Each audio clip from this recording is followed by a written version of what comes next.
Praise the Lord. पुन्हा एकदा प्रभू येशू ख्रिस्ताच्या सुंदर, मधुर, प्रेमळ आणि सामर्थ्यशाली नावामध्ये मग सर्वांना सलाम. कसे आहात सगळेजण? बरे आहात ना?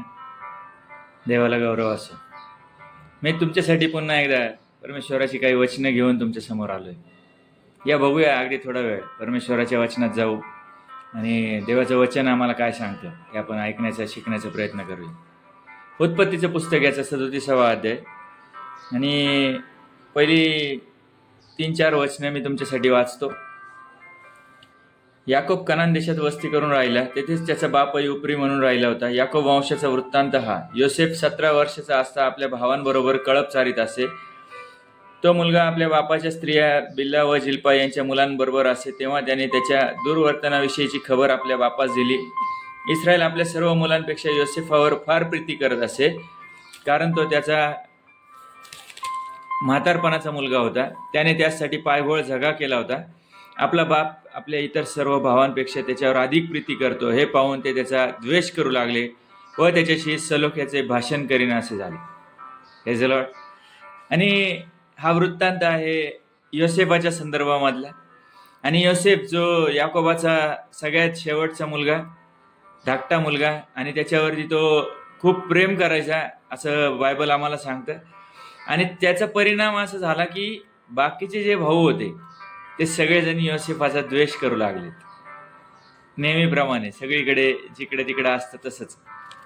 कोणीतरी कोणावर तरी जास्त प्रेम करतोय असं वाटलं की लोक त्याच्याच घरातले जवळपासचे लोक त्याचा द्वेष करायला लागतात. सगळं त्याच्यासाठीच केलं जातं, माझ्यासाठी केलं जात नाही, असे अनेक प्रकार तुम्हाला माहिती आहे. आणि बायबल इथे सांगतं की याकोब योसेफावरती जास्त प्रेम करत होता, जास्त प्रीती करत होता. आणि मग पुढे काय घडले, योसेफाला एक स्वप्न पडलं, ते त्याने त्यास सांगितले. तेव्हा तर ते त्याचा अधिकच द्वेष करू लागले. आणि योसेफाला एक स्वप्न पडलं आणि ते स्वप्न असं होतं की शेतामध्ये पेंड्या आहेत, पेंड्या बांधत होते आणि सगळ्या पेंड्या येऊन योसेफाच्या पेंडीला नमन करतात, असं त्याला ते स्वप्न पडलं होतं. आणि ते स्वप्न ऐकल्यानंतर तर त्यांना खूप राग आला, त्याच्या भावांना. आणि ते म्हणायला लागले की म्हणजे काय, आम्ही तुझ्या समोर येऊन तुला नमन करणार असं तुझं म्हणणं आहे का? असं तुझं हे आहे का? आणि त्यांना राग आलाय, त्याचा जास्त द्वेष करायला त्यांनी सुरुवात केलाय. त्याच्या संगती ते नीट भाषण करत नव्हते असं बायबलमध्ये पुढे सांगितलंय. तू आमच्यावरती सत्ता चालवशील काय असं त्यांना वाटायला लागलं. म्हणजे हा धाकटा असून आपल्यावरती सत्ता चालवणार असं काहीतरी प्रकार त्यांना वाटायला लागलाय. आणि तुम्ही जर तिकडे पुढे वाचलं तर तिथं त्यांनी त्याला धमकावलंय असं बायबल सांगतं. 10वं वचन जर पाहिलं तर त्याने हे आपल्या बापास व भावास सांगितले. तेव्हा त्याचा बाप त्याला धमकावून म्हणाला, हे कसले स्वप्न तुला पडले? काय मी तुझी आई व तुझे भाऊ हे भूमीपर्यंत लवून तुला नमन करण्यास तुझपडे येणार? त्याचे भाऊ त्याचा हेवा करू लागले, पण त्याचे म्हणणे बापाने मनात ठेवले. त्याच्या वडिलांना देखील ज्यावेळेस त्यांनी सांगितलंय, याकोबाला ज्यावेळेस सांगितले, त्यावेळेस याकोबाला देखील त्या गोष्टींचा थोडासा राग आलाय. आणि तो म्हटला की काय, याचा अर्थ असा आहे का की मी पण तुझ्या समोर येऊन, तुझी आई आणि तुझे भाऊ सगळेजण येऊन आम्ही तुला नमन करणार, असं काही घडणार आहे का? प्रियांनो, परमेश्वर जे ठरवतो ते कोणाच्यानेच बदलू शकत नाही. परमेश्वर तो परमेश्वर आहे आणि त्याचं सामर्थ्य तुम्ही आणि मी समजू शकत नाही. आणि योसेफाला मग पुढे काय झालं आपण पाहूया. योसेफाला मिसर देशामध्ये विकून टाकलं असं सांगितलंय. पुढे जर तुम्ही वचनांमध्ये वाचलं, तुम्ही हा अध्याय घरी नीट वाचा, पुढचे 2-3 अध्याय. आणि तिथं असं सांगितलं की योसेफाला त्याच्या वडिलांनी पाठवलंय की भाऊ जे कळप चारायला गेलेत त्यांच्याकडे जाऊन एकदा बघून ये, ते कुठे आहेत, काय करतायत, त्यांच्याकडे लक्ष दे थोडंसं. आणि असं त्याला त्यांच्याकडे त्यांचं ख्याली खुशाली विचारायला पाठवली. आणि त्यावेळेस जेव्हा त्या भावांनी पाहिलं की योसेफ लांबून येतोय, त्यावेळेस त्यांनी कट रचलाय. त्यावेळेस त्यांनी लगेचच एक प्लॅन केलाय की या योसेफाला आपण इथंच मारून टाकायचं, कारण आपले वडील आपल्यापेक्षा जास्त प्रेम या बारक्या भावावरती करतात. बघा, थोडासा विचार करा. आजच्या जगातही आम्ही हेच सगळं पाहत आहोत. लोक कशा पद्धतीने द्वेष करतात याची उदाहरणं तुमच्या समोर आहेत, तुम्ही तुमच्या घरामध्ये अनुभवत असाल.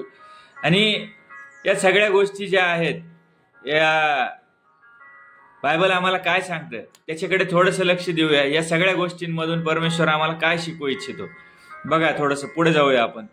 आणि मग हे ज्या वेळेला रौबेन त्याचा एक जो सख्खा भाऊ होता त्याला त्याच्या ते लक्षात आलं, त्याच्या कानावर त्या गोष्टी आल्यात आणि रौबेन म्हणाला की रक्तपात करू नका, या रानातल्या खाड्यात त्याला टाका.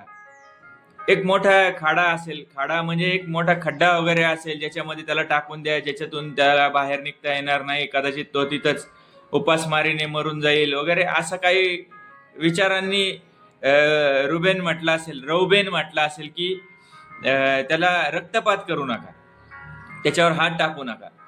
आणि त्या लोकांनी, त्या भावांनी मिळून त्याला त्या खड्ड्यामध्ये टाकले. आणि खड्ड्यातून टाकल्यानंतर तिकडून लांबून त्यांना काही व्यापारी येताना दिसलेत आणि त्या मिद्यानी व्यापाऱ्यांना मग त्यांनी विचार केला की याला या खड्ड्यात टाकण्यापेक्षा आपण त्या मिद्यानी व्यापाऱ्यांकडे याला विकून टाकूया. आणि 20 रुपयाच्या बदल्यात त्यांनी त्या योसेफाला विकून टाकले त्या व्यापाऱ्यांना. प्रभू येशू ख्रिस्ताला देखील 30 रुपयाच्या बदल्यामध्ये विकण्यात आलं होतं.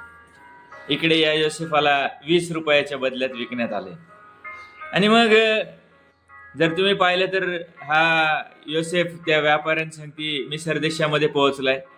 मिसर देशामध्ये पोहोचल्यानंतर त्याला पोटिफर नावाच्या एका अधिकाऱ्याने, सरदाराने विकत घेतलंय, ज्याच्याकडे अनेक नोकर चाकर असतील, अनेक मोठी मालमत्ता संपत्ती त्याच्याकडे असेल, प्रॉपर्टी असेल, त्याच्या बिझनेस असतील असं म्हणू आपण.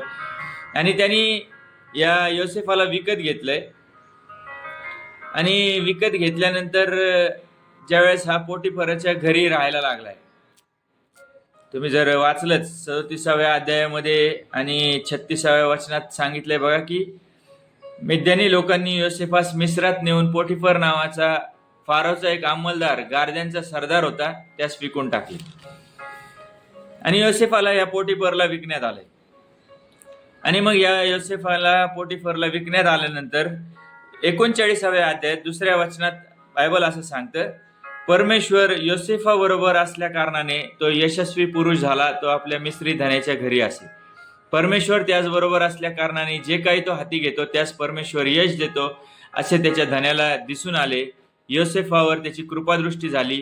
योसेफ त्याची सेवा करू लागला आणि त्याने त्याला आपल्या घरचा कारभारी नेमून आपले सर्व काही त्याच्या ताब्यात दिले. Praise the Lord. परमेश्वर योसेफा बरोबर होता. म्हणतात ना ते, ज्याला देव तारी त्याला कोण मारी. हा परमेश्वराच्या संगती होता आणि परमेश्वर याच्या संगती होता. महत्वाची गोष्ट काय, परमेश्वर या योसेफा बरोबर होता. देव त्याला तारणारा होता, देव त्याच्या संगती होता, देव त्याचा सांभाळ करता होता, देव त्याचं संरक्षण करता होता. आणि दावीद अनेक ठिकाणी त्याच्या स्तोत्रांमध्ये म्हणतो की परमेश्वर माझा दुर्ग आहे, परमेश्वर माझा गड आहे, परमेश्वर माझी लपण्याची जागा आहे, परमेश्वराशिवाय कोणीच नाही. हालेलुया. आणि तो परमेश्वर या योसेफा संगती देखील होता. आणि या योसेफावरती परमेश्वराची कृपादृष्टी होती. आणि म्हणून जे काही योसेफ हातामध्ये घेत होता त्याच्यामध्ये परमेश्वर त्याला यश देत होता असं सांगितलं.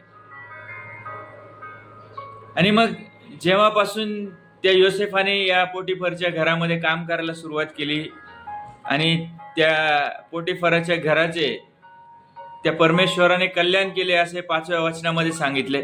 त्याचे घरदार, त्याची शेतीवाडी या सर्वच परमेश्वराने आशीर्वाद दिला असं तिथं सांगितलंय.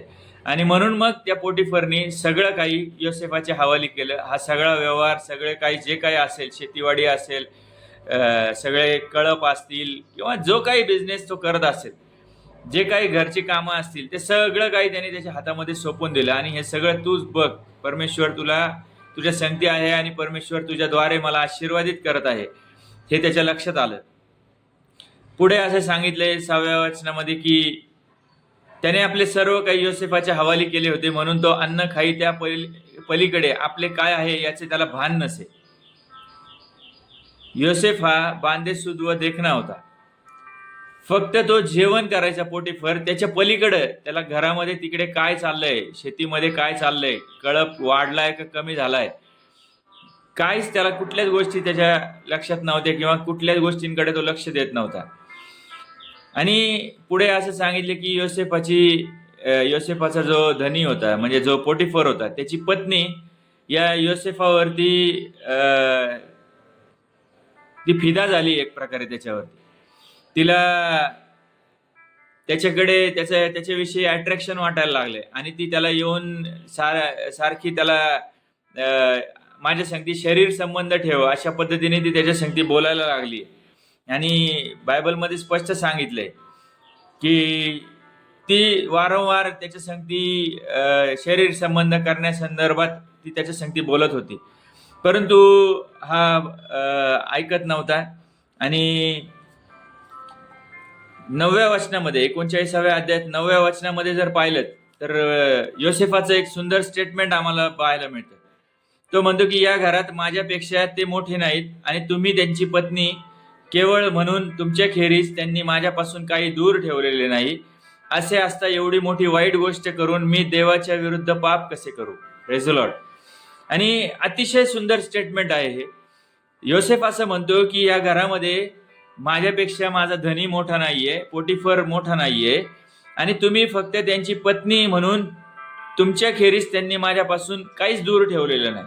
घरातला प्रत्येक व्यवहार मला माहिती आहे, घरातली प्रत्येक गोष्ट मला माहिती आहे, आणि तुम्ही त्यांची पत्नी आहात म्हणून तुमच्या शिवाय वेगळं माझ्यासाठी या घरामध्ये वेगळं असं काहीच ठेवलेलं नाही.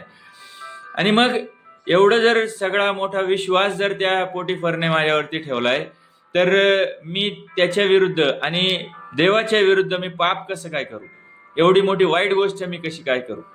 जर आजच्या जगामध्ये पाहिलं तर प्रियांनो, व्यभिचार या गोष्टीने चरणसीमा ओलांडली असं म्हणायला हरकत नाही. आम्ही सगळीकडे पाहतो, जिकडे तिकडे याच गोष्टी आम्हाला पाहायला मिळत आहेत. आणि ज्यावेळेला आम्ही योसेफाकडे पाहतो त्यावेळेला मात्र आम्हाला लक्षात येतं की देवाच्या विरुद्ध तो पाप करायचा नाही असं म्हणतो. बायबल आम्हाला सांगते, 10 आज्ञांमध्ये सांगितले की व्यभिचार करू नकोस, आणि ती एक आज्ञा परमेश्वराने आमच्या जीवनामध्ये आम्हाला लावून दिलेली आहे. परंतु आजच्या जगात आम्ही जर पाहिलं तर सर्रास या गोष्टी चालू असलेल्या आम्हाला पाहायला मिळतं. आज प्रत्येक नवीन जनरेशनमध्ये तर या गोष्टी खूप जास्त प्रमाणात पाहायला मिळतात.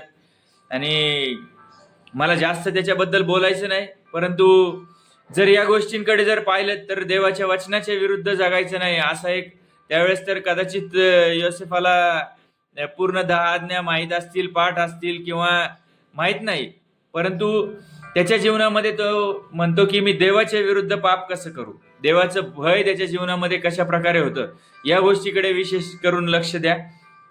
आणि एक दिवस असा झाला की बघा 11व्या वचनामध्ये, एके दिवशी असे झाले की तो आपले काही कामकाज करावयास घरात गेला. त्यावेळेस घरातल्या माणसांपैकी कोणीही मनुष्य तेथे घरात नव्हता.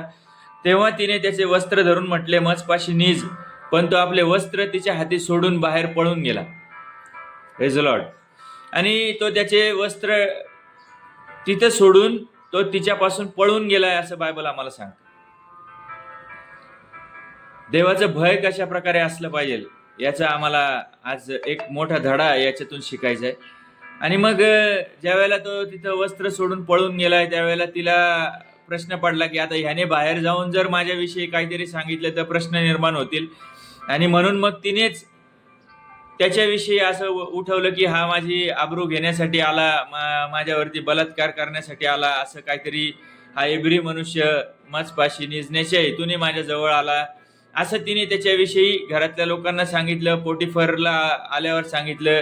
आणि पोटिफरने त्याला जिथं राजाचे सगळे बंदिवान ज्या बंदीखान्यात असतात तिथं या योसेफाला नेऊन टाकण्यात आलं. 21व्या वचनामध्ये 39व्या अध्यायात तिथं परत सांगितले की तथापि परमेश्वर योसेफा बरोबर असून त्याने त्याचवर दया केली. म्हणजे त्या बंदीशाळेचा जो अधिकारी होता त्याने योसेफावरती दया केली आणि त्या बंदीशाळेच्या अधिकाऱ्याची त्याचवर कृपादृष्टी होईल असे केले. बंदीशाळेच्या अधिकाऱ्याने त्या बंदीखान्यात असलेले सर्व बंदिवान योसेफाच्या स्वाधीन केले आणि तेथे ते जे काही करीत ते करून घेणारा तो असे. आणि ह्या योसेफावरती परमेश्वराची कृपादृष्टी कशा प्रकारे होती. ज्यावेळेस आम्ही देवाच्या भयात चालू त्यावेळेस परमेश्वर आमच्यावरती कशी कृपादृष्टी करतो याचं सुंदर उदाहरण आम्हाला योसेफाकडे पाहिल्यानंतर बघायला मिळतं. आणि त्या बंदी शाळेच्या म्हणजे त्या जेलच्या जेलरनी, त्या अधिकाऱ्यांनी देखील या योसेफावरती दया केली आहे, त्याच्यावरती त्याची दया झाली आहे आणि जे काही त्या जेलमध्ये चालतं ते सगळ्या गोष्टी करून घेणारा हा योसेफ तिथं देखील तो बनलाय. आणि त्या बंदी शाळेमध्ये एक राजाचा प्यालेबरदार होता. जो राजाला प्याला देत असेल तो प्यालेबरदार ज्याला म्हटलं जातं, तो व्यक्ती त्या बंदी शाळेमध्ये होता. काहीतरी त्याने राजाचा गुन्हा केला होता आणि म्हणून राजाने त्याला बंदी शाळेत आणून टाकलं होतं. आणि एक दिवस असं झालं की या प्यालेबरदारला एक स्वप्न पडलं आणि त्याच्या संगती असणाऱ्या त्याच्या अजून एका मित्राला, दोघांनाही त्या बंदी शाळेमध्ये, त्या तुरुंगामध्ये स्वप्न पडले. आणि स्वप्न पडल्यानंतर त्यांनी ते योसेफाला सांगितलं आणि योसेफाने त्या दोघांच्या स्वप्नांचे अर्थ सांगितले. आणि अर्थ सांगितल्यानंतर योसेफाने सांगितलेल्या अर्थाप्रमाणेच त्या दोघांच्या जीवनात घडले. एकाला तुरुंगातून पुन्हा एकदा प्यालेबरदार बनण्याची संधी मिळाली आणि एकाचं राजाने सर कट करून टाकलं, म्हणजे त्याचं शिर उडवून टाकलंय. असं त्या स्वप्नांचे अर्थ जे योसेफाने सांगितले होते त्याप्रमाणे तंतोतंत तिथं घडलेलं आम्ही पाहतो. आणि मग ज्यावेळेला त्या प्यालेबरदाराला त्याची सुटका झाली त्यावेळेला योसेफाने सांगितलं होतं की तू ज्यावेळेस राजमहालात परत जाशील त्यावेळेला माझी आठवण ठेव. परंतु पुढचे 2 वर्ष काही तो ते सगळं विसरून गेलाय. त्या प्यालेबरदाराला काही त्याच्या लक्षात राहिलेलं नाही योसेफाविषयी. पण एक दिवस राजाला देखील स्वप्न पडलं आणि राजाला स्वप्न पडल्यानंतर त्या प्यालेबरदाराला योसेफाची आठवण झाली. आणि योसेफाची आठवण झाल्यानंतर राजाला त्यांनी सांगितलं की असा असा एक व्यक्ती आहे, इब्री व्यक्ती आहे आणि त्याने मला स्वप्नाचा अर्थ सांगितला होता आणि त्याचप्रमाणे सगळं काही घडून आलं. आणि मग या राजाने त्या योसेफाला बोलावणं पाठवलंय. योसेफ तिकडे आलाय आणि योसेफाला राजाने स्वप्न सांगितलं आणि त्या स्वप्नांचा अर्थ राजाने तिला सांगितलं. राजाला योसेफाने स्वप्नांचा अर्थ सांगितलं. आणि ज्यावेळेस राजाने त्याला अर्थ सांगितला त्यावेळेला राजाच्या असं लक्षात आलं की परमेश्वराचा आत्मा योसेफा संगती आहे, परमेश्वर योसेफाच्या द्वारे काम करतो, परमेश्वर योसेफा बरोबर आहे आणि योसेफ अतिशय हुशार व्यक्ती आहे हे त्याच्या लक्षात आल्यानंतर त्याने त्या योसेफाला त्या राज्याचा पंतप्रधान पद होण्याची त्याला संधी दिली. तो म्हटला की तुझ्यासारखा हुशार माणूस दुसरा कोणीच नाही. आणि बघा मी तुमच्यासाठी वाचतो 41वा अध्याय आणि 38वा वचन. तेव्हा फारो आपल्या सेवकास म्हणाला, ज्याच्या ठाई देवाचा आत्मा आहे असा या पुरुषासारखा आपणाला दुसरा कोणी आढळेल काय? आणि तो म्हटला की हे सगळं काही, हे राज्य मी तुझ्या हातामध्ये देतो, तुला जे करायचंय ते तू या राज्यामध्ये कर. कारण त्या राज्यामध्ये 7 वर्ष दुष्काळ पडणार होता, 7 वर्ष सुकाळ असणार होता आणि त्या वेळेसचं जे नियोजन करायचंय ते सगळं ते तू तुझ्या पद्धतीने कर. ही एक सुंदर गोष्ट योसेफाच्या जीवनामध्ये घडली आणि योसेफ त्या राज्याचा पंतप्रधान झाला. हालेलुया. बघा, भावांनी द्वेष केला, भावांनी त्याला त्या खड्ड्यात आणून टाकलं. त्या खड्ड्यातून मिद्यानी व्यापाऱ्यांकडून पोटिफरच्या घरातून जेलमध्ये आणि जेलमधून पंतप्रधान पद. हालेलुया. आमचा परमेश्वर कसा आहे, तो आम्हाला खड्ड्यातून उचलून त्या पंतप्रधान पदावर, त्या सिंहासनावरती बसवणारा परमेश्वर आहे. हालेलुया. तो तुमच्या आणि माझ्या जीवनामध्ये जर आम्ही त्याच्या नियमाप्रमाणे, त्याच्या वचनांप्रमाणे आचरण करू, त्याला आम्ही आमच्या जीवनातलं प्रथम स्थान देऊ, आम्ही त्याची स्तुती करू, त्याची आराधना करू आणि त्याच्या इच्छेप्रमाणे जर आम्ही वागू, तर तो आम्हाला खड्ड्यातून उचलून सिंहासनावर बसवणारा परमेश्वर आहे. हालेलुया. आज तुमच्या जीवनामध्ये तुम्ही पाहत असाल की कोणीतरी तुमचा द्वेष करतंय, कोणीतरी तुम्हाला नाकारलंय, तुम्हाला झिडकारलंय, तुम्हाला धिक्कारलंय, तुम्हाला कोणीतरी सोडून गेलंय. तुमच्या जीवनामध्ये तुम्ही निराश आहात, तुम्ही अपयशाच्या गर्तेमध्ये आहात, तुम्ही बेरोजगारीमध्ये आहात, तुमच्यावरती भयानक कर्ज झालेलं आहे, तुम्ही दुःखात आहात, तुम्ही त्रासात आहात, तुम्ही आजारांमध्ये आहात, कोणी तुमच्या जवळपास नाहीये आणि तुमची विचारपूस करणार कोणी नाही, अशा परिस्थितीत जर तुम्ही आज असताल, डॉक्टरने असे काही आजार सांगितले असतील की ज्या आजारातून कधीच कोणी बाहेर आलेलं नसेल, अशा आजारांमध्ये जर तुम्ही आज असताल, जीवनामध्ये भयानक संकटांमधून तुम्ही चालला असताल, तर आज या योसेफाकडे लक्ष द्या. या योसेफाबरोबर परमेश्वर होता. तोच परमेश्वर आज तुमच्या बरोबर आणि माझ्या बरोबर आहे. तोच परमेश्वर आज तुमच्या आणि माझ्या जीवनात काम करू इच्छितो. तो परमेश्वर तुमच्या संगती आणि माझ्या संगती राहू इच्छितो. म्हणून आज मला तुम्हाला उत्तेजन द्यायचंय की परमेश्वराकडे पाहायला शिका. जीवनामध्ये जे काही होईल ते तुमच्या चांगल्यासाठीच होईल. जो भी होता है अच्छे के लिए होता है. एक छोटीशी गोष्ट आहे ती, तुम्हाला ती गोष्ट सांगतो मी. एक राजा प्रधानाला घेऊन जंगलामध्ये शिकारीला चालला आणि शिकारीला जात असताना रस्त्यामध्ये जे झाडं असतील, काटे कुसळे लागले आणि त्या राजाच्या बोटाला जखम झाली, दुखापत झाली आणि दुखापत झाल्यामुळे त्याला तिथं बँडेज बांधावं लागला असेल, पट्टी बांधावी लागली असेल आणि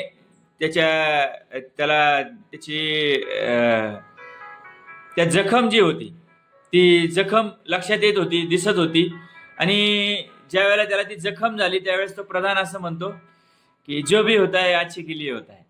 त्या राजाला राग आला, मला जखम झाली, माझं बोट दुखतंय, कापलंय माझं बोट, आणि हा प्रधान म्हणतोय की जो भी होता है अच्छे के लिए होता है. त्याला राग आला. त्यांनी सेवकांना बोलवलं आणि जा याला जेलमध्ये नेऊन टाकून द्या.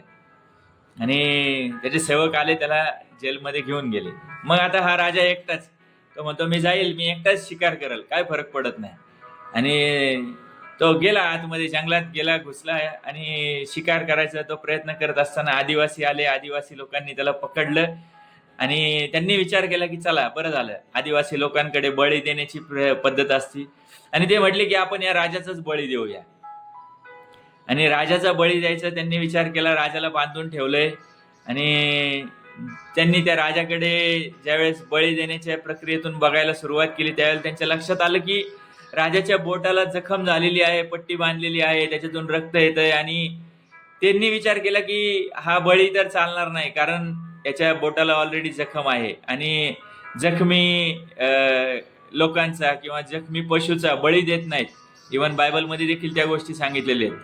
तर त्यांनी राजाला सोडून दिलं आणि राजाला सोडून दिल्यानंतर राजा परत आला आणि त्याला आठवण झाली प्रधानाची आणि तो म्हटला की त्या प्रधानाला जाऊन घेऊन या. आणि तो प्रधान आला आणि राजाने त्याला घडलेली हकीकत सांगितली. मला ती जखम झाली होती आणि त्याच्यामुळे माझा बळी देता देता मी वाचलो, मी राहिलो, त्या आदिवासी लोकांनी मला सोडून दिलं.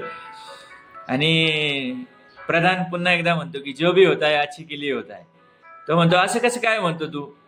आणि बरोबर आहे, जर मी तुमच्या संगती असतो आणि तुम्ही मला जर जेलमध्ये टाकलं नसतं, कदाचित तुमच्या ऐवजी माझा बळी गेला असता, कारण मला कुठेच जखम झालेली नव्हती. तुम्हाला जखम झाली होती म्हणून तुम्ही त्या जखमेमुळे वाचलात. प्रियांनो, तुमच्या जीवनामध्ये देखील अनेक जखमा झाल्या असतील. मी तुम्हाला मागाशीच म्हटलं तसं, अनेकांनी नाकारला असेल, झिडकारला असेल, धिक्कारला असेल. अनेक लोक तुमच्यापासून दूर गेले असतील, घरातलेच लोक, सख्खे लोक, जवळचे लोक. आणि तुम्ही कोणत्या अपयशात असाल, कुठल्या बेरोजगारीच्या गर्तेमध्ये अडकलेले असाल, पैशांचा अभाव असेल, कर्ज असेल, अनेक प्रकारच्या आजारांनी त्रस्त असताल. या सगळ्या गोष्टींमध्ये परमेश्वराला धन्यवाद द्या. म्हणा परमेश्वराला, जो भी होता है अच्छे के लिए होता है, जो भी तू करता है वो अच्छे के लिए करता है. आमच्या जीवनात जे काही घडतं प्रियांनो, ते देवाच्या इच्छेप्रमाणे घडतं आणि देवाची त्याच्यामध्ये काहीतरी योजना असती, हे आम्हाला समजलं पाहिजे. आमच्या जीवनामध्ये जे काही होत आहे, लोक तुम्हाला सोडून जात आहेत, देवाला धन्यवाद द्या. तुमच्या जीवनातून तो नको असणारे काटे दूर करत आहे. हालेलुया. नको असणाऱ्या गोष्टी परमेश्वर तुमच्या जीवनातून दूर करत आहे. तुम्ही आजाराने त्रस्त आहात, परमेश्वराला धन्यवाद द्या. कारण परमेश्वर ज्यावेळेस लाजाराकडे जर तुम्ही पाहिलं तर तो मेलेला होता आणि येशू त्याच्या बहिणींना म्हणतो की जर तुम्ही विश्वास ठेवताल तर देवाचा गौरव पाहताल. प्रियांनो, परमेश्वराचा गौरव तुमच्या आजाराच्या द्वारे व्हावा अशी जर परमेश्वराची योजना असेल तर आज तुम्हाला तुमचा विश्वास बळकट करायचा आहे. जर तुम्ही हा जुना करार पाहिलात तर जुना करार प्रभू येशू ख्रिस्ताची सावली आहे आणि नवीन करार प्रभू येशू ख्रिस्त स्वतः आहे. योसेफ देखील एक प्रभू येशू ख्रिस्ताचं रूपकात्मक एक चिन्ह असं आम्हाला दिसतं. कारण त्याच्याकडे जर ज्यावेळेला आम्ही पाहतो त्यावेळेला त्याला देखील 20 रुपयांसाठी विकून टाकण्यात आलंय. प्रभू येशू ख्रिस्ताला देखील 30 रुपयांसाठी विकून टाकण्यात आलं होतं. आणि जर तुम्ही बायबलमध्ये पाहिलं तर योसेफाला देखील त्याच्याच घरच्यांनी नाकारलं, त्याच्याच भावांनी नाकारलं. येशू ख्रिस्ताला देखील त्याच्याच भावांनी नाकारलंय. त्यांनी त्याच्यावरती विश्वास ठेवायला नकार दिलाय. जर तुम्ही या गोष्टींची तुलना केली पाहिलं तर थोडंसं आम्हाला योसेफाकडे पाहून प्रभू येशू ख्रिस्त आम्हाला दिसायला लागतो. आणि त्याच पद्धतीने जर आम्ही बायबलमध्ये पुढे गेलो तर आम्हाला नवीन करारामध्ये लक्षात येतं की प्रभू येशू ख्रिस्त हा ज्यावेळेस आमच्यासाठी या जगामध्ये आला, आमच्या पापांसाठी मारला गेला, गाडला गेला, तिसऱ्या दिवशी तो पुन्हा उठलाय, जिवंत झालाय आणि तो आज स्वर्गामध्ये आहे. त्याला परमेश्वराने असं ठिकाण दिलंय, अशा जागी त्याला बसवलंय की जिथे तो तुमच्या आणि माझ्यासाठी मध्यस्थी करत आहे. हालेलुया. प्रभू येशू ख्रिस्त हा राजांचा राजा, प्रभूंचा प्रभू, जो देव होता, जो देव आहे, जो युगानुयुग होता, जो आहे, होता व येणार आहे, अशा राजाची आम्ही लेकरं आहोत. अशा जिवंत परमेश्वराची आम्ही लेकरं आहोत. अशा परमेश्वराने आम्हाला निवडलंय आणि म्हणून आम्हाला आमचा विश्वास बळकट करायचा आहे. आमच्या जीवनात जे काही घडेल ते परमेश्वराच्या इच्छेप्रमाणे घडेल. प्रत्येक गोष्टीमध्ये जिवंत देवाला धन्यवाद द्यायला शिका. काही हरकत नाही. जे कोणी सोडून गेले जाऊ द्यात. विचार करू नका, लक्ष देऊ नका, निराश होऊ नका. शैतानाचं मोठं हत्यार आहे निराश होणं. आम्ही निराशेच्या गर्दीत जाण्याऐवजी आम्ही जिवंत देवाची स्तुती करणारे लोक बनूया, परमेश्वराचा गौरव करणारे लोक बनूया. जे गेले ते त्यांच्या जीवनात त्यांचं ते पाहून घेतील, परंतु आज आम्ही आमच्या जीवनामध्ये परमेश्वराचा गौरव करणारे लोक बनूया. हालेलुया. परमेश्वर. आणि मला सांगू द्या, बायबलमध्ये प्रकटीकरणामध्ये जाऊया. आम्हाला प्रकटीकरण काय सांगतं मी तुम्हाला सांगतो. प्रियांनो, जर तुम्ही देवावर विश्वास ठेवणारे असताल तर हे युद्ध तुमचं नाही, परमेश्वराचं आहे. निर्गम 14:14 मध्ये परमेश्वर म्हणतो की तुम्ही शांत राहा, मी तुमच्यासाठी लढणारा परमेश्वर आहे. हालेलुया. आणि प्रकटीकरणामध्ये जर गेलात तर आम्हाला बायबल असं सांगतं की 3:21 मध्ये की जो विजय मिळवतो, मी जसा विजय मिळवून आपल्या पित्याबरोबर त्याच्या राजस्थानावर बसलो, तसा जो विजय मिळवतो त्याला मी आपल्या राजस्थानावर आपल्या बरोबर बसू देईल. योसेफाला परमेश्वराने राजस्थानावर बसवलं. हालेलुया. पंतप्रधान पद त्याच्या हातामध्ये देण्यात आलं. प्रियांनो, तोच परमेश्वर असं म्हणतो की जर तुम्ही पण विजय मिळवलात, ज्यावेळेस त्याला व्यभिचार करायची संधी होती त्यावेळेस जर त्याने व्यभिचार केला असता, तो म्हटला असता अरे वा, हा तर गोल्डन चान्स मिळालाय, तर कदाचित तो त्या सिंहासनावरती बसू शकला नसता, तो जेलमध्ये जाऊ शकला नसता. विचार करा थोडासा. आणि त्याने देवाची आज्ञा मानण्याचं ठरवलंय, त्यांनी देवाच्या आज्ञा पाळायचा प्रयत्न केला आणि तो त्या व्यभिचारापासून, त्या पोटीफराच्या पत्नीपासून तिथून पळून गेलाय, निघून गेलाय. आणि म्हणून त्याला ते राजासन मिळाले, हे आमच्या लक्षात असलं पाहिजे. आणि म्हणूनच बायबल इथं असं सांगतं की मी जसा विजय मिळून, प्रभू येशू ख्रिस्त म्हणतो, मी जसा विजय मिळून आपल्या पित्याबरोबर त्याच्या राजस्थानावर बसलो, तसा जो विजय मिळवतो त्याला मी आपल्या राजस्थानावर आपल्या बरोबर बसू देईन. आम्हाला या जगातल्या सगळ्या प्रकारच्या मोहपाशांवरती विजय मिळवता आला पाहिजे. आमच्यामध्ये असणारा लोभ, आमच्यामध्ये असणारा द्वेष, आमच्यामध्ये असणारा मत्सर, तिरस्कार, निंदा, चहाडी, लबाडी, या अनेक प्रकारच्या दुर्गुणांमध्ये, अनेक प्रकारच्या चुकीच्या विचारांमध्ये आम्ही या जगामध्ये जगत आहोत. अनेक प्रकारची प्रलोभनं आमच्या समोर येतात, परंतु त्याच्यावरती जर आम्ही विजय मिळवू शकलो तर आम्ही त्या स्वर्गाच्या राज्यामध्ये जाऊ शकतो. तर आम्ही त्या प्रभू येशू ख्रिस्ताबरोबर त्याच्या राजस्थानावरती आम्ही त्याच्याबरोबर बसू शकतो. आणि म्हणून तुम्हाला आणि मला विचार करायचा आहे की आम्ही कशा पद्धतीने जीवन जगत आहोत, आमचा विश्वास काय आहे, आम्ही कोणत्या विश्वासामध्ये चालत आहोत. या योसेफाप्रमाणे आम्ही सगळ्या प्रकारच्या लोभापासून, सगळ्या प्रकारच्या त्या मोहपाशापासून पळ काढणारे लोक आहोत का? आमचं लक्ष जगामध्ये लागलंय का आमचं लक्ष स्वर्गाकडे लागलंय? याच्याकडे आज आम्हाला थोडंसं लक्ष द्यायचंय. आणि प्रभू येशू ख्रिस्त प्रकटीकरण 1:18 मध्ये म्हणतो की अधोलोकाच्या आणि स्वर्गाच्या किल्ल्या माझ्या जवळ आहेत. हालेलुया. आणि आम्हाला त्या प्रभू येशू ख्रिस्ताकडे लक्ष देता आलं पाहिजे. या किल्ल्या कोणाकडे आहेत? प्रभू येशू ख्रिस्ताकडे आहेत. स्वर्गीय राज्यामध्ये जायचे, प्रभू येशू ख्रिस्ताच्या पाठीमागे चालावं लागेल, त्याच्या वचनांप्रमाणे जगावं लागेल.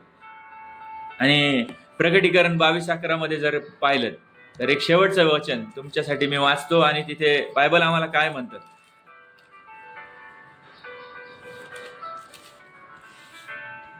दुराचारी माणूस दुराचार करीत राहो, मलिनतेने वागणारा माणूस स्वतःला मलिन करीत राहो, नीतिमान माणूस नैतिक आचरण करीत राहो, पवित्र चरणी माणूस स्वतःला पवित्र करत राहो. बघा, दुराचारी माणूस दुराचरण करत राहो. तुम्ही म्हणत असाल की मला माझ्याच लोकांनी त्रास दिला, माझ्याच लोकांनी असं केलं तसं केलं, लुबाडलं आणि सगळं काही काढून घेतलं, मला धोका दिला, मला माझा विश्वासघात केला. ठीक आहे, सगळं काही ज्याला जे करायचंय त्याला ते करू द्या. परमेश्वर प्रत्येकाचा न्याय करायला समर्थ आहे. दुराचारी माणूस दुराचार करीत राहो. तुम्ही सूड उगवू नका. तुम्ही फक्त आशीर्वादच द्या. तुम्ही फक्त प्रार्थनाच करा. ज्यांनी तुमचं वाईट केलंय, ज्यांनी तुमचं वाईट चिंतलंय, जे तुम्हाला शिव्या शाप देतात, अशा प्रत्येकासाठी तुम्ही प्रार्थनाच करा. तुम्ही प्रत्येकाला आशीर्वादच द्या आणि परमेश्वर त्या गोष्टीचं प्रतिफळ तुम्हाला देईल. बघा, नीतिमान माणूस नैतिक आचरण करीत राहो, मलिनतेने वागणारा माणूस मलिनतेने स्वतःला मलिन करीत राहो.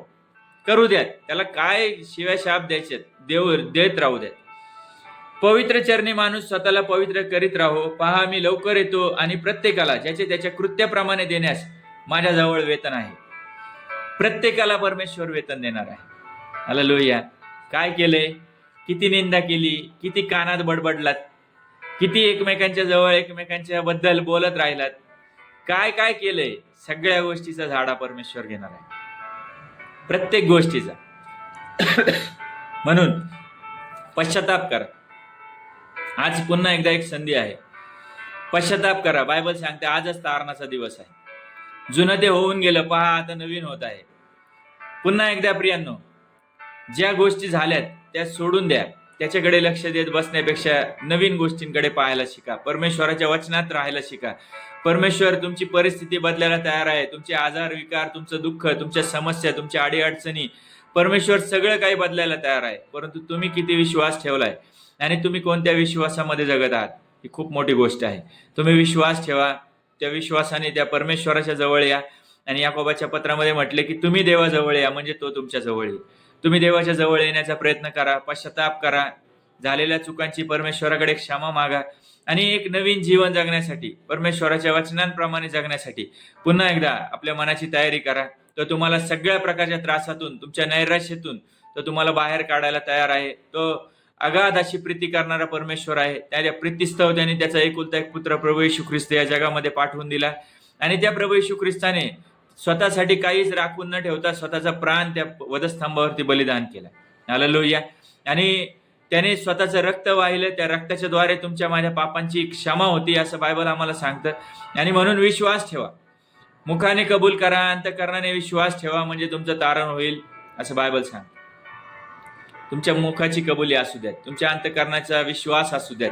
तुमचा विश्वास वाढावा म्हणून रोज सातत्याने बायबल वाचन करा, प्रार्थना करा आणि परमेश्वर तुमच्या जीवनामध्ये प्रत्येक एक चांगली गोष्ट करायला तयार आहे. प्रत्येक एक अद्भुत गोष्ट, एक अद्भुत चमत्कार, सुपर नॅचरल पॉवर ज्याला म्हणतात, ती पॉवर परमेश्वर तुमच्या जीवनामध्ये ओतायला तयार आहे.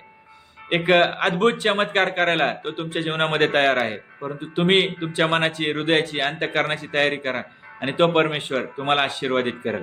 या मी तुमच्यासाठी छोटीशी प्रार्थना करतो आणि थांबूया आपण त्यानंतर. धन्यवाद देतो जिवंत परमेश्वरा, राजांच्या राजा, प्रभूंच्या प्रभू, आजच्या वचनांच्या द्वारे पुन्हा एकदा तू आमच्याशी बोललास. आम्ही तुझ्या आभार आणि उपकार मानतो जिवंत देवा. ज्यावेळेस आम्ही तुझं भय धरू, तुझ्या वचनांप्रमाणे वागू, त्यावेळेस अद्भुत असे आशीर्वाद देणारा तू परमेश्वर आहेस. परमेश्वर पित्या, आम्ही प्रत्येक जण चुकणारे लोक आहोत. आमच्या प्रत्येकाच्या हातून जिवंत देवाच्या चुका, पाप, अपराध घडले असतील त्या प्रत्येकाची प्रभू येशू ख्रिस्ताच्या रक्ताच्या द्वारे तू आम्हाला क्षमा कर परमेश्वरा. आणि आमच्या प्रत्येकाचं मन, हृदय, अंतःकरण तू पुन्हा एकदा नव्याने तयार कर, जेणेकरून आम्ही तुझ्या वचनांप्रमाणे जगू, तुझ्या इच्छेप्रमाणे आचरण करू आणि तुझ्या अधिक जवळ येण्याचा आम्ही प्रयत्न करू. यासाठी तू आमच्या प्रत्येकाचं सहाय्य कर अशी विनंतीने प्रार्थना करतो. हा व्हिडिओ पाहणाऱ्या प्रत्येकाला, प्रत्येक भावाला, बहिणीला प्रभू येशू तुझ्या रक्ताच्या आच्छादनाखाली घे. प्रत्येकाच्या जीवनात तू आनंद निर्माण कर, शांती, सुख, समाधान प्रत्येकाच्या जीवनामध्ये दे. आमच्या बुद्धी सामर्थ्याच्या पलीकडे असणारी शांती आमच्या प्रत्येकाच्या जीवनामध्ये दे परमेश्वरा. आणि आम्ही तुझ्याकडे पाहावं यासाठी तुझी दया कृपा तू आमच्या प्रत्येकावरती कर अशी तुला विनंतीने प्रार्थना करतो. हा व्हिडिओ पाहणाऱ्या प्रत्येकाला तू येशूच्या नावामध्ये आशीर्वादित कर परमेश्वरा. हा व्हिडिओ पाहणाऱ्या प्रत्येकाच्या जीवनामध्ये तू त्यांना सगळ्या प्रकारच्या त्रासातून, दुःखातून, समस्यातून, आजार विकारातून बाहेर काढ, अशी नम्रतेची विनंतीने प्रार्थना करतो.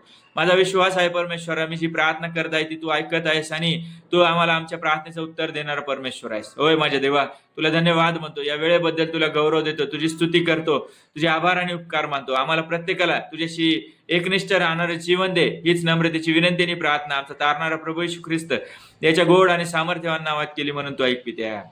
आमेन. आमेन. Praise the lord. सर्वांनी काळजी घ्या, बायबल वाचा, सातत्याने प्रार्थनेमध्ये राहा. या शेवटच्या दिवसांमध्ये आम्ही जगत असताना आम्हाला अधिक देवाच्या जवळ जाण्याची गरज आहे आणि वेळोवेळी जसं मला ऍडजस्ट होईल त्याप्रमाणे मी व्हिडिओ बनवून टाकतोच आहे. तुम्ही देखील व्हिडिओज पाहत राहा, परमेश्वराच्या वचनांकडे लक्ष द्या आणि सातत्याने प्रार्थनेमध्ये राहा, हीच आज विनंती करतो. आणि माझ्या प्रार्थना तुमच्यासाठी सदोदित आहेत. परमेश्वर निश्चितच आमच्या प्रार्थनांची उत्तर देणारा परमेश्वर आहे, फक्त गरज आहे आम्हाला त्याच्या जवळ राहण्याची. चला तर पुन्हा एकदा भेटूया पुढच्या व्हिडिओमध्ये आणि देवाच्या वचनांमध्ये राहण्याचा प्रयत्न करूया. देवाची वचनं पुन्हा एकदा मी तुमच्याकडे लवकरच घेऊन येईल आणि तोपर्यंत स्वतःची काळजी घ्या आणि आनंदित राहा, समाधानी राहा, परमेश्वराच्या वचनांमध्ये राहा आणि देवाचा गौरव करत राहा. थँक्यू. Praise the Lord.